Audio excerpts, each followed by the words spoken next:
Yo, yo, yo. It's your boy. Back again. Beautiful Thursday. Hope y'all are having a great Thursday. And if you clicked on this video, you're here to hear me yap. Thank you so much. Let's get right into it. On Twitter, I seen this thing called the 7 Wrestlers Theory. I don't get what's a theory about it. It's just 7 questions.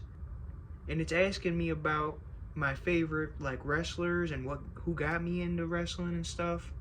So I just thought it'd be fun to talk about, yap about. So without further ado, let's do it. And with the first question, I'm already gonna break the rules because I can't answer with just one. And it's the one that made you fall in love with wrestling. I started watching 2018. I was probably 12. That was when I started watching on my own. I think the very first match that I had seen was Shane McMahon versus The Undertaker. And I just remember my dad was watching WrestleMania or something. And I just remember him jumping off the top. I was like, holy shit. Oh my God! Of the cage. That was awesome. Shout out to Shane O'Mac. He's also an honorable mention for this question. If we're talking what made me start watching, and I was like, oh man, this is cool, we gotta give it to AJ Styles. Large following in the gay community. The gay community. And Seth Rollins. Sorry, it's 2 people. Honorable mentions to Cody Rhodes and CM Punk in 2023. Because around then, right before CM Punk came back, that Survivor Series, I had kind of fallen out of watching before that Survivor Series in 2023. And CM Punk coming back, I didn't think that would ever happen. You're fucking lying. You're fucking lying. No fucking way. Ah! You're fucking lying. And Cody Rhodes was already getting me back into it. But what originally, the 2 that made me fall in love, 2018 Seth Rollins, 2018 AJ Styles. I could go on all day. Seth Rollins, that Intercontinental Championship run, the Iron Man match against Dolph Ziggler at Extreme Rules, not talked about nearly enough. That whole feud, great matches. Really went out on a stinker when Dean Ambrose came back. That was I hadn't seen Dean Ambrose because he had been injured before I had started watching. That was the first I had seen him. And I was excited. I remember him turning on Seth Rollins the night Roman Reigns had leukemia. I was like, damn, man, not cool. That was not cool. And then the feud sucked after that, unfortunately. 2018 AJ Styles. Oh my God. When he lost to Daniel Bryan, getting kicked in the balls, I was so pissed. I liked Daniel Bryan. Again, I didn't like him like everybody else did because I didn't see him. He was injured. He was retired when I first started watching. But he did come out of retirement in the first WrestleMania I seen. I think I started watching February of that year. So I started watching right around when he came back, actually. So that was my introduction to Daniel Bryan.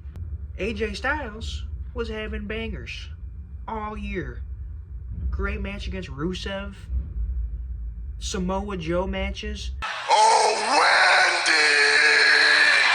AJ Styles in the big 2025 should be getting the Tribal Chief treatment.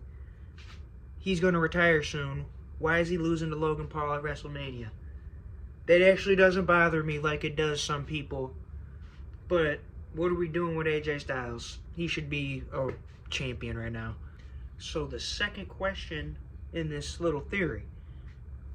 I still don't get how it's a theory. The second question is, who's my newest favorite wrestler? Right now, Jacob Fatu. That's exactly how I feel. I feel like I just got spat on.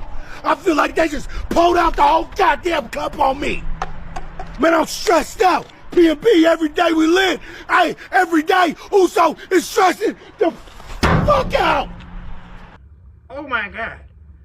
Everybody loves Jacob Fatu. If you don't like Jacob Fatu, you're just rage baiting, honestly. Sells amazing. Moves are amazing. Matches are amazing. Don't get me started about him on the mic. Yada I mean. 10 out of 10. Every promo that comes out is fire. I'd love to see him have a match against like everybody. Everybody. Every Jacob Fatu match is a dream match. And in the big 2025, now that he's the United States champion, we're going to be getting so many dream matches. Because he's going to be fighting way more people. He's going to have more singles matches. I honestly want them to hold up a little bit on the Solo feud. Wait till like SummerSlam for that. Give him a couple months. And then let Solo take it off of him. Yeah, I like Solo too. Hey, don't hate on that either. Hey, you know what? Fuck it. Calling it now. Solo, United States champ, SummerSlam. Calling it now. Before everybody gets mad, we're moving on to the next question. Now, we're going to the one that always makes me smile. And we were just talking about him earlier. Daniel Bryan. I call him Bryan Danielson because I feel like I've watched way more Bryan Danielson. Before AEW, like, he was great as Daniel Bryan. But he was held back. You know he was held back. And he was still great. Like, dude, he makes me smile the most. I've never seen a boring Bryan Danielson match. Like, I'm always smiling because he's so, like, technically creative. And, you know, yes, that always made me smile going back and watching that stuff. Daniel Bryan, man. There's honestly so many other people that I could say for it. But, you know, supposed to pick one. And I'm not going to break the rule for that in this case. Even though I've already broke it. And I'm probably going to break it again. We're not going to break it this time. Shout out to Daniel Bryan. So the next question on this is, who is my comfort wrestler? And I had to think about this one for a while. Because, I don't know. A lot of watching wrestling brings me comfort. You know what I mean? So, I had to think. And I figured it out. It's Misawa. Shout out to Misawa. Rest in peace. Here's why he's my comfort wrestler. Or here's how I at least decided that it's him. So basically, I have a list that I keep on my notes app. And I was seeing like some stupid Dave Meltzer ratings. And I'm like, you know what? Any match that I go out of the way to watch, I'm going to give it a real out of 5-star ratings. Oh, I think it's over like 60 matches in there now. I think I started it in like December, this last December. So, screw Dave Meltzer. I have better ratings in mine.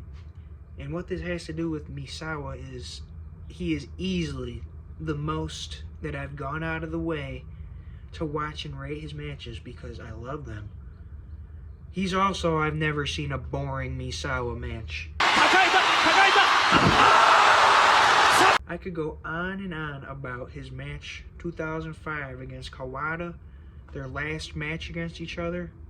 Dude, they kill each other. They're both like 42 years old. They hit each other harder than any other match they had. No, I feel like everybody sleeps on that match. They like to say I think it's 1994. I like the 2005 one way more. I've seen all the matches they had. I think they have at least like 7 together all time, and I've seen them all. They're amazing, every single one of them. I could have said like AJ Styles, comfort wrestler, but I already said him. So shout out, rest in peace, Misawa. I love you, man. So the next question is the wrestler that I miss the most. This is another hard one because the way I interpreted it was what do you mean miss a wrestler? So I'm going to invent what it means. Basically, I thought, what wrestlers are retired and how many times do I think about wanting them to come out of retirement or wishing they were still wrestling and in their prime? I have 2 answers for this one. Kurt Angle, Undertaker. So glad I got to see some Undertaker and Kurt Angle while I was watching. But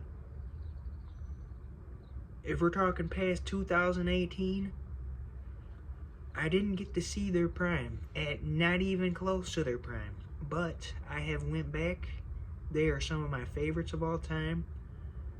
Kurt Angle is amazing. Undertaker, probably the GOAT. Sorry, John Cena is not better than the Undertaker at like anything. I don't care. Whoa. Hey, you disagree? Tell me one thing. I didn't even think about that till now. I'm sure there's some, but like, tell me. Undertaker solos John Cena. Screw your 17 championships, man. But it's like, imagine Undertaker versus Jacob Fatu. Or imagine Undertaker versus Drew McIntyre. I thought they were going to do that match. Roman Reigns and Undertaker versus Drew McIntyre, Shane McMahon, Extreme Rules 2019. That match is a banger. Undertaker looks fire. And there's a moment where Drew McIntyre comes up right behind the Undertaker. And I'm pretty sure Undertaker gets Claymored or Drew McIntyre gets chokeslammed. I forget which happens.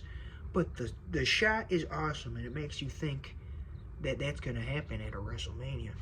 Oh, current day Drew McIntyre versus Prime Undertaker could honestly be like a top 3 potentially Undertaker WrestleMania match. So, with that being said, my answer is Kurt Angle, Undertaker. Let's move on to the next one. Okay, this is probably the hardest question on here, and I'm just gonna say it and you'll know why. What wrestler would I protect with my life? This took me a minute. I have no idea. No fucking clue. Because think about it. Let's just, let me step back. Take a quick look at me. What wrestler could I save in a life or death situation? What wrestler am I saving? I don't know. So when trying to come up for an answer for that, took me a minute. And I just said Cody Rhodes because I love Cody Rhodes. That's my dude. WrestleMania 40, finishing his story. It's the greatest WrestleMania build of all time. Possibly greatest WrestleMania of all time. I've went and watched WrestleManias, okay? So I can kind of say that, okay? So I guess Cody Rhodes, even though, unless I got a weapon, what am I going to do? And the final question of today's video, and in this 7-question theory thing, whatever. Who am I rooting for the most right now? I love this question. I have a solid answer and 2 honorable mentions. Let's go through the honorable mentions. We just talked about him, Cody Rhodes. He just got screwed over big time by Travis Scott and John Cena. Fuck both of those guys. I want to see them get Crossroads 50 times in a row. Okay? And I hope Randy Orton punched John Cena into retirement. Screw John. Number 2, Roxanne Perez. And basically, every NXT superstar. I love NXT. I want to see everyone down there succeed. There's not anybody on NXT that I actively, don't want to see more of. NXT fucks, bro. If you don't watch, you're missing out. So does TNA is getting pretty good, too. Let's just say that. But when it comes to my final answer, it's your boy, my dog. He's been probably my favorite for the last year now. Chad motherfucking Gable. What I meant was, shush please. Thank you! Snubbed off a WrestleMania 40 card. Snubbed off a WrestleMania 41 card. I don't know how he's going around so happy about El Grande Americano because he stole his WrestleMania spot. Should have been Chad Gable on there. I can't believe they had this storyline where he goes to wherever to find this mask and they just drop it out of nowhere. Because why people are saying Chad Gable is El Grande Americano, I have no idea. I have no idea. No similarities in my eyes. Maybe I'm blind. Who knows? If you know the similarities, tell me. But I don't know.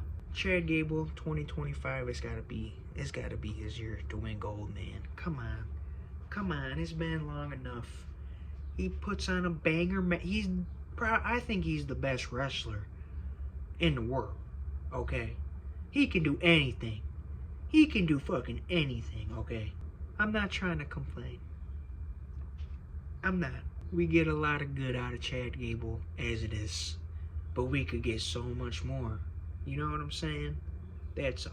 No complaints. Love Chad Gable. Love you guys for watching this video because there's nothing else to talk about. See ya.